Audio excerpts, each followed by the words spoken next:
Bakit naman meron pang monitor tong CPU cooler na to? Aesthetic na, high performance pa, ang lupit! Yan ang i-review natin ngayon ng AllsEye i600 Pro. Para sa akin, ang nagbibigay talaga ng aesthetics at pleasing personality is yung mga CPU cooler. Siya kasi yung nasa gitna, di ba? Natatandaan ko na isa sa mga pinakaunang binili ko na aftermarket cooler is yung Deepcool. Nakalimutan ko yung pangalan. Ito yun, oh. So ito yun, oh.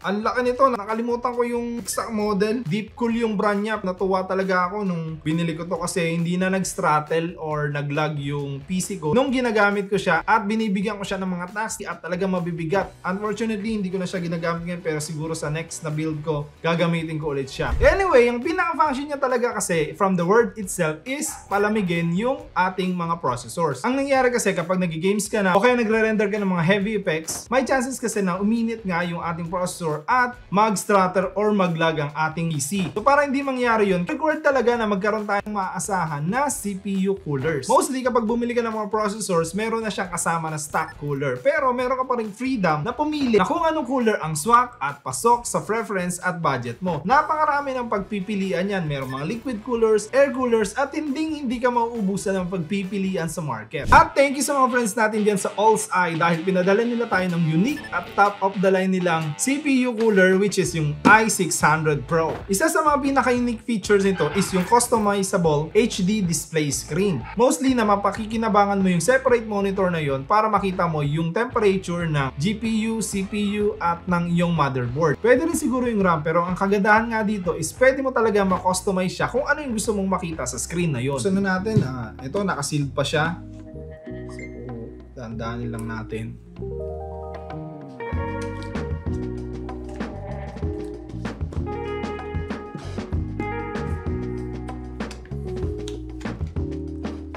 Yun, oh. Ganda. So, unahin muna natin yung accessories niya. Box pa lang, kita mo na na premium eh, oh. Ang ganda ng design eh, oh. Designer box. Unahin ko muna yung accessories niya. At nakita ko na nga yung kanyang koala fan. Isa rin sa mga pinaka-features niya is yung tawag nila dito is koala fans. So hindi mo na siya kailangan i-screw para may kabit. Sickle flow ang tawag sa design na fan na to, yung ganitong itsura. Hindi malaki yung mga blades niya. Meron pa siyang circle talaga mismo dun sa may pinaka-fan niya dun sa loob. So ang tawag nila dito is sickle flow. Ang pinaka-advantage kasi pag ganon is malakas yung buga pero hindi siya maingay. Mas maganda yun sa mga CPU coolers. Ganda. Ang downside lang rin pala nito is hindi siya ARGB. Yung pinaka-fan niya pero yung mismong cooler ARGB siya. Tapos ito yung mga mounting plate niya which is compatible siya sa latest ng AMD and ng Intel. Meron din siyang free na thermal paste. I think this is our spacer and dito yung manual. And meron din siyang free na screw.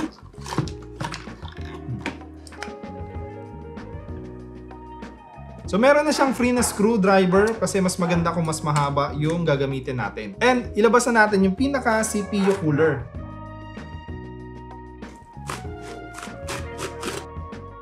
Yun, oh. So ang bigat niya. Mararamdaman mo talaga na premium siya. First impression ko sa kanya compared sa dun sa Deepcool ko na dati, ang ganda nung pagsalansan niya, tas mas malaki siya.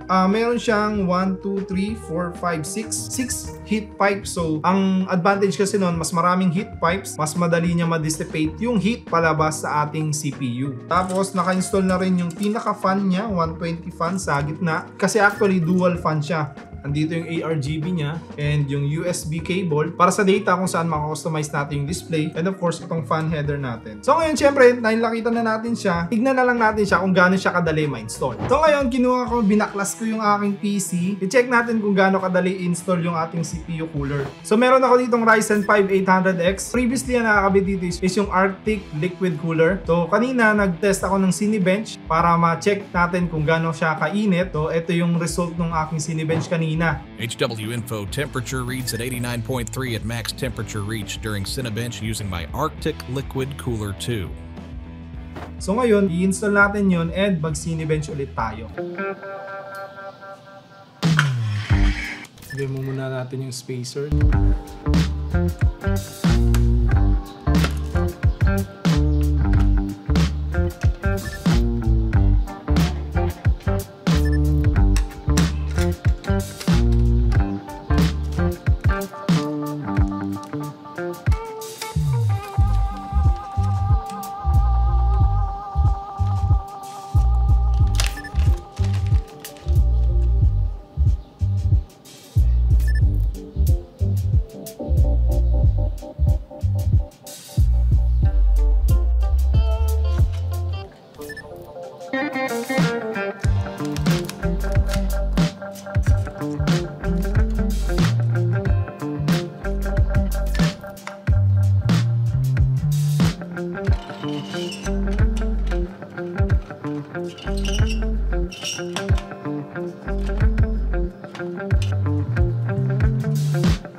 Yun. So, yun nangyari, no? Na-install ko siya dito sa ating case na Coolman Robin 2. Actually, tingin ko kasi malaki na siya. Kaso lang, tinanggal ko agad. Hindi ko na ma-video ulit. Kala ko kasya kasi hindi ko naman masisi yung sarili ko. Kasi based on papers, ang CPU clearance nito, tatandaan natin na kapag bibita ng mga CPU coolers, kailangan natin malaman kung ano yung CPU clearance ng ating case. In this scenario, Coolman Robin Case 2 natin ay 165 on papers yung kanyang CPU clearance. Cooler naman natin ay 163. Sa totoo nga, dito nga sa may spec sheet nila nakalagay lang is 162.5.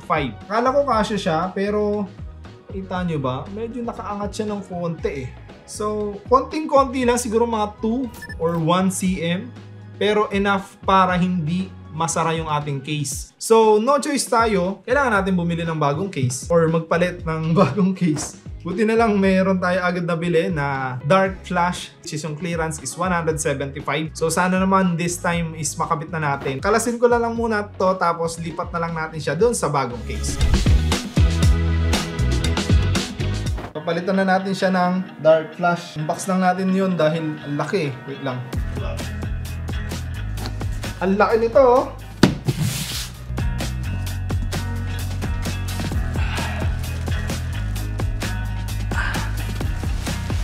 Laki! Ito mas maganda. Meron pa siyang kasamang ganda to. Tornilyo pa.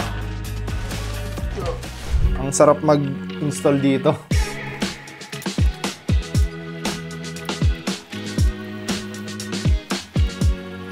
So ito na yung clip fan. Kabit natin. Nilagyan ko lang ng camera para makita natin talaga aesthetic. Siyempre una kabit muna natin tong CPU fan header niya.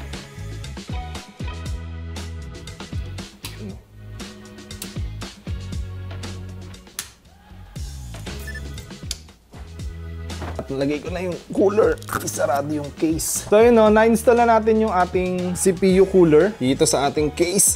So kung mapapansin nyo, hindi nyo na siya nakikita. Kita pa ba? Hindi nyo na makita yung awang niya. So pumasok siya. Meron pang siguro mga 1 cm na pagitan from the cooler itself to the cover. So yun nga, no, na-install na natin yung ating cooler dito sa ating bagong case. And I can really tell na madali talaga siyang ma-install.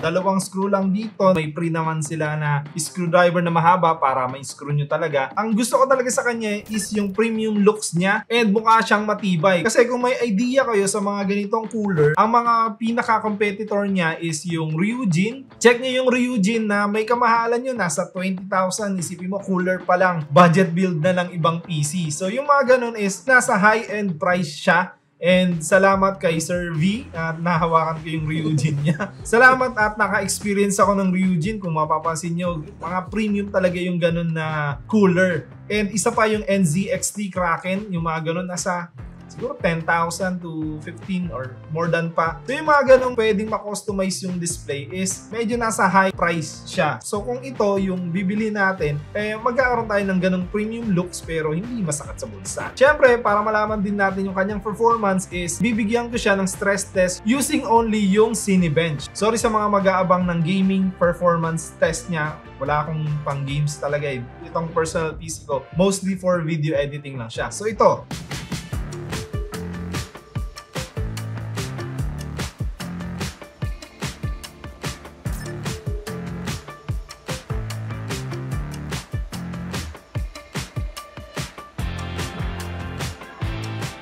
So to say, I think I can rate this i600 Pro ng AllsEye ng 4-star review. So bakit natin siya nabigyan ng 4 stars? Recap lang din natin. Number 1, overall, I think nakikita niya ng konting mga degrees yung ating Arctic cooler. Tapos tinest din natin to sa Ryzen 5 800X na pwede natin sabihin na merong overheating issues. Itong YouTuber na to sabi niya wag daw bilhin yung 5800X dahil nga nag-overheat. Pero hindi ako naniniwala doon. Tsaka huwag kayo masyado maniniwala basta-basta sa mga reviews ng ibang kung sino-sino na lang na mga YouTuber, yung 5800X may overheating issue siya. So kung mapapalamig niya yung 5800X, siguro mas mapapalamig niya pa yung ibang processor na walang overheating issues. So performance-wise, I can definitely recommend this i600 Pro. Number 2, yung overall build niya and of course yung aesthetics niya is talagang amazing. Yung 6 pipes niya, tsaka yung magandang pagkaka-range at matangkad na fins niya is makakatulong talaga to dissipate heat ng ating CPU. And during installation, sturdy naman siya at madali rin ma-install. Number 3, of course, yung pinagkaiba niya sa lahat ng mga CPU coolers, of course, yung ibang competitors niya, is yung kanyang TFT screen. Aside nga sa meron siyang ARGB customizable lights as well, ito yung pwedeng makapag-stand out sa PC nyo para talaga sa napakagandang aesthetic display.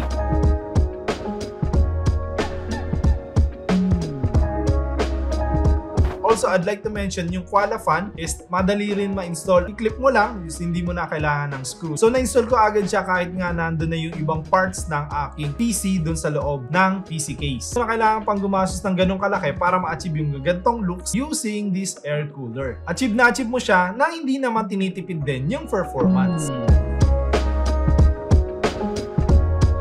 Punta naman tayo sa what I don't like. So, syempre, as an honest reviewer, sabihin ko rin talaga yung mga hindi ko nagustuhan kahit pa napaka-attractive ng price point dito. Gusto ko lang rin sabihin sa inyo para ma-take nyo rin into considerations. Number 1 is yung fan noise niya. So, syempre, dahil nga high performance siya, meron talaga kayong maririnig na ingay. Pero, yun talaga yung characteristics ng mga air cooler kasi nga, may fan pa siya kaysa sa radiator na kasama na dun sa exhaust fan nyo. So, mas madadagdagan yung ingay ng ating PC. Hindi naman ganun kalakas. Maingay siya para sa akin kasi hindi naman ako gamer. So siguro pag gamer kayo baka hindi nyo na marinig kasi nga may headset kayo tsaka hindi naman kailangan ng sobrang tahimik unlike tulad ko kasi nga ginagamit ko yung PC ko sa work and yung noise and sound ay hindi dapat nagsasama kasi nga I am a video editor. So kailangan ko talaga ng mas matahimik na fans. Number 2, though napakaganda niya at aesthetically talaga tignan, kung mapapansin nyo dahil nga malaki siya, natatabunan niya yung ating memory. So ako naka 4 pieces na 16 gig, so it's a 64 gig kaya napuno ko yung lahat ng slot nun. Kaso lang syempre dark theme lang yung aking PC at hindi siya RGB, so okay lang sa akin na matakpan. Pero kung yung i-build nyo is gusto nyo umiilaw and nakikita yung inyong memory, so baka hindi nyo siya magustuhan kasi nga natatakpan niya yung ating RAM slots. Gusto ko lang rin yung idagdag into considerations na pwedeng maka-apekto sa pagbili nyo ng cooler na to. Lastly, kaya hindi siya perfect 5 or 4.5